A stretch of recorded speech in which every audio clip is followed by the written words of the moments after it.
Syria में तख्ता पलट हो चुका है। असद परिवार के 50 सालों की हुकूमत अब गुजरे जमाने की बात होगी। अब लोग कहा करेंगे, एक था असद का दौर। यहां तक तो ठीक है, लेकिन इसके बाद आगे क्या?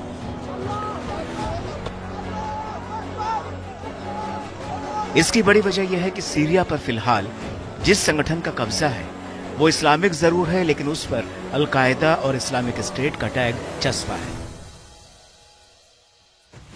अल-कायदा का पूर्व कमांडर अबू मोहम्मद अल-जुलानी हयात तहरीर अल-शाम यानी HTS का चीफ है, जिसके हाथ में अब सीरिया की बागडोर है। असद के देश छोड़कर भागने को लेकर जुलानी का कहना है कि सीरिया में असद सरकार का गिरना दरअसल इस्लामिक राष्ट्र की जीत है। सीरिया में जगह जगह बशर अल असद और उनके वालिद हाफिज अल असद की मूर्तियां लोग तोड़ रहे हैं। उस भीड़ में जुलानी को सीरिया के आने वाले कल की उम्मीद दिख रही है। जुलानी ने जीत के बाद अपने भाषण में लोगों से कहा कि एक नया सीरिया बनाने के लिए कड़ी मेहनत करनी होगी, जो इस्लामी राष्ट्र के लिए एक प्रकाश स्तंभ होगा। दरअसल सीरिया फतह करने के बाद जुलानी ने राजधानी दमिश्क में अपनी पहली विजयी स्पीच दी। जुलानी को सुनने के लिए उमैयद मस्जिद में भारी भीड़ उमड़ी। अपने भाषण में उन्होंने ऐलान किया कि विद्रोहियों ने अत्याचारी बशर अल असद की सरकार को गिरा दिया। उन्होंने कहा कि असद हुकूमत ने अपने ही हजारों नागरिकों के साथ इंतहाई ज्यादती की, अन्यायपूर्ण तरीके से और बिना किसी जुर्म के जेल में बंद रखा। लेकिन हम यानी सीरिया के लोग इस देश के असली मालिक हैं। हम अन्याय के खिलाफ लड़ते रहे हैं और आज हमें इस जीत से नवाजा गया है। अपनी स्पीच में उन्होंने जीत के लिए खुदा का शुक्रिया अदा किया और खुदा की इबादत करने का आह्वान किया। उन्होंने कहा कि अल्लाह आपको मायूस नहीं करेगा। ये जीत सभी सीरियाई लोगों के लिए है, वे सभी इस जीत का हिस्सा थे। अल जुलानी ने अपने भाषण में जज्बातों को उतारने का भी काम किया।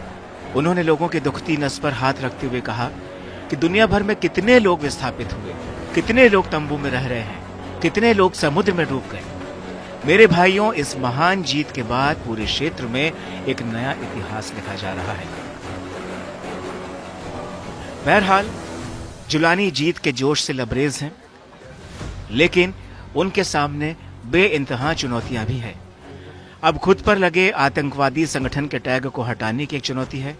अमेरिका और तमाम पश्चिम देश HTS को एक आतंकी संगठन मानते हैं। ऐसे में जुलानी को जीत के बाद भी अपनी छवि बदलने की जरूरत पड़ेगी।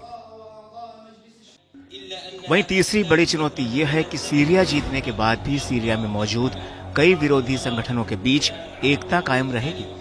क्या उनमें सत्ता को लेकर बंदरबाट या फिर लूटपाट नहीं होगी? या फिर अफगानिस्तान में जिस तरह से तालिबान ने सत्ता में आने के बाद खुद की छवि बदलने और सत्ता पर नियंत्रण रखने का काम किया, क्या वैसा जुलानी अकेले कर दिखा पाएंगे?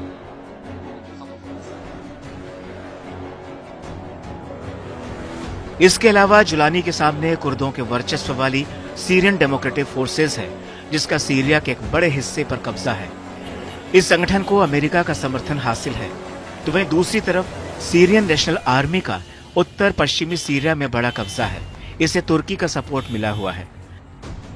ऐसे में जुलानी के सामने इन दो गुटों को साधने की भी चुनौती होगी, वरना सीरिया सुलगता रहेगा। कितने भी असद जाएं, कितने भी जुलानी आए, ये आग सीरिया में जलती रहेगी।